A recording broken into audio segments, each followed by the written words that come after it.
दोस्तों, आज जो मैं आपको कहानी बताने वाला हूँ, ये कहानी है एक राजा, मंत्री और तोते की। ये कहानी दोस्तों आपको बताएगी कि हर इंसान की लाइफ में ऐसे मतलबी लोग रहते हैं जिनसे हमें सावधान रहना चाहिए, सतर्क रहना चाहिए, और मैं तो कहता हूँ ऐसे लोगों को त्याग देना ही बेहतर है। ये कहानी दोस्तों हमें बताएगी कि ऐसे लोग कब हमारी जिंदगी में आते हैं और कब हमारी जिंदगी के छेद करके चले जाती हैं। तो हम इस कहानी के माध्यम से आज समझने वाले हैं। एक समय की बात है दोस्तों, एक बहुत बड़ा राज्य था। उसके अंदर राजा था जो राज करता था। एक दिन राजा के मन में एक विचार आया, और वो विचार ऐसा था कि राजा ने सोचा कि क्यों ना मैं अपना वेश बदलकर राज्य के अंदर भ्रमण करूं, और राज्य के अंदर भ्रमण करके मेरे बारे में जानूं कि लोग, जनता वहां की मेरे बारे में क्या सोचती हैं, कैसा व्यवहार करती है मेरे बारे में। ये बात राजा ने अपने मंत्री को बताई। मंत्री ने कहा कि महाराज, आपका विचार उत्तम है, हमें शीघ्र ही राज्य का भ्रमण करना चाहिए। राजा और मंत्री दोनों वेश बदलकर राज्य में निकल गए, राजमहल से बाहर निकल गए और राज्य में हर किसी से पूछते कि यहाँ का राजा कैसा है। तो वहां की जनता राजा के बारे में बताती कि हमारा राजा बहुत ही उत्तम है, ज्ञानवान है और सेवावान है, हमारी बहुत अच्छी सेवा करता है, बहुत धर्म करता है, बहुत अच्छा है। ऐसे ही राजा है ना, लोगों की बातें सुनकर बहुत खुश हुआ। लेकिन मंत्री अंदर ही अंदर जल रहा था, और वैसे ही मंत्री तो पहले से ही ईर्ष्या करता था राजा से।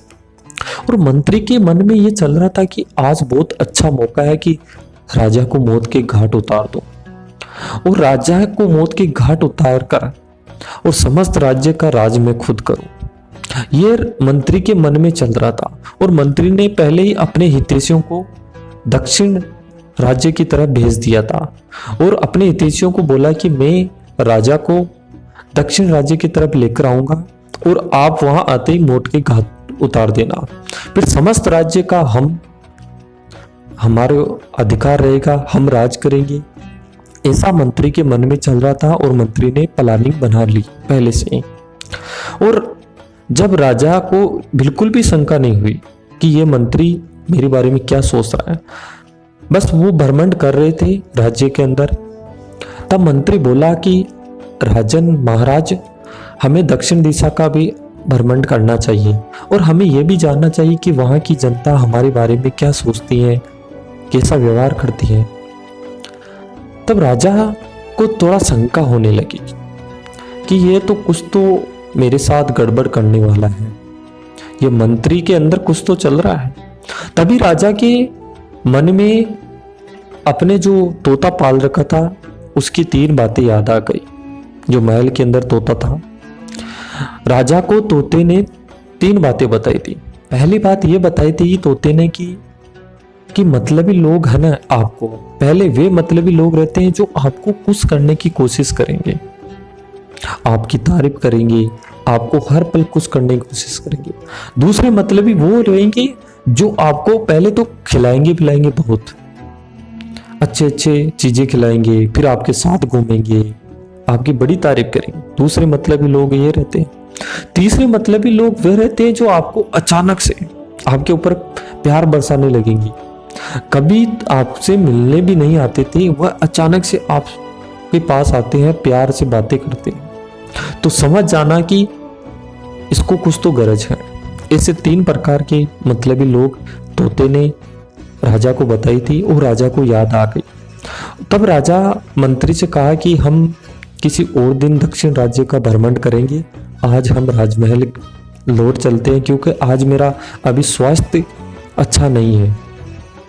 तब मंत्री को बिल्कुल भी शंका नहीं हुई। तो मंत्री ने कहा कि चलो आज तो काम नहीं बना, लेकिन नेक्स्ट दिन कभी आएंगे तो राजा को मौत के घाट उतार देंगे। ऐसे करके मंत्री और राजा राजमहल लौट गए, और राजमहल आते ही मंत्री को कठोर सजा दी थी राजा ने। अब मैं आपको बताता हूं दोस्तों ऐसे मतलबी लोग आपके साथ भी हैं, मेरे साथ भी है।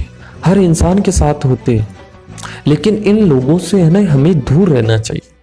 ये मतलबी लोग कब हमारी जिंदगी में छेद कर जाते हैं हमें पता भी नहीं चलता है। और ये दोस्तों कहते हैं ना कि जो हमारी जिंदगी में जो छेद करते हैं ना, जो हमारी जिंदगी को जो कुल्हाड़ी मारते हैं, वो कोई बाहर से नहीं रहते हैं, वो अपने ही रहते हैं। और कुछ तो कुल्हाड़ी ऐसे मारते हैं विचारों से, कुछ मारते हैं अपने कठोर शब्दों से, कुछ मारते हैं इनडायरेक्ट। इनडायरेक्ट का मतलब है लोगों से कहेंगे अरे यार वो तो ऐसा है, वो कुछ नहीं, वो वैसा, मतलब फालतू की चीजें।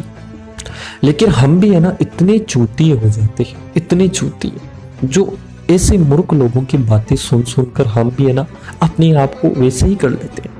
जबकि हमें है ना ऐसे मूर्खों को त्याग देना चाहिए, ऐसे मूर्खों की बातों में कभी नहीं आना चाहिए। दोस्तों ये कहानी हमें बताती है कि 3 लोगों से हमें बिल्कुल सावधान रहना चाहिए। पहला, जो हमारे को खुश करने की कोशिश करते हैं अचानक, हमारी तारीफ करते हैं अचानक। दूसरा, बड़ी प्यार से पेश आते हैं, हमें पहले खिलाते पिलाते हैं। आपने भी देखा हो कोई काम बनाने के लिए पहले खिलाते पिलाते हैं, फिर साथ घूमते हैं। बड़ी गर्ज होती है तो गधे को भी आग बना लेते हैं।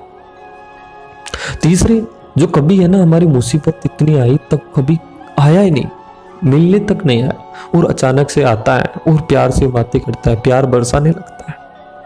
ऐसे 3 लोगों से हमें दूर ही रहना चाहिए। मैं तो कह रहा हूं ऐसे लोगों को त्याग देना ही बेहतर है।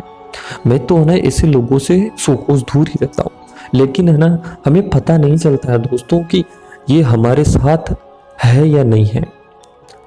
इसलिए तो कहते हैं ना कि विश्वास सबसे बड़ी चीज होती है। यदि आप किसी पे विश्वास कर रहे हो ना, तो एक काम मैं आपको बताना चाहता हूँ, लास्ट अंतिम ई, आप ध्यान से सुनना।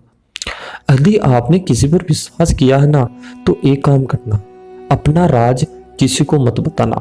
आपकी जो सीक्रेट जो बातें हैं ना, जो सीक्रेट, मैं आपको बताऊंगा कभी वीडियो में सीक्रेट बातें कौन सी है, हर इंसान की लाइफ में होती है, वो किसी से भी शेयर नहीं करनी चाहिए। और चाणक्य ने भी ये कहा है कि 4 से 5 ऐसी बातें हैं, ऐसी चीजें हैं हर इंसान की लाइफ में जो किसी से नहीं बतानी चाहिए।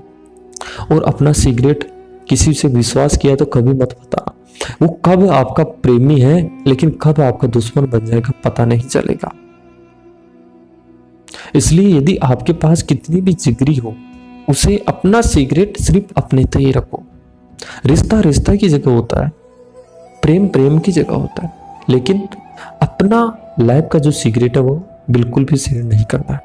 यदि ये दोस्तों ये कहानी आपको अच्छी लगी है तो लाइक जरूर करते जाना और कमेंट करके बताना कि यह सच है क्या ये बात, क्या ऐसे मतलबी लोग रहते हैं, और सब्सक्राइब जरूर करना।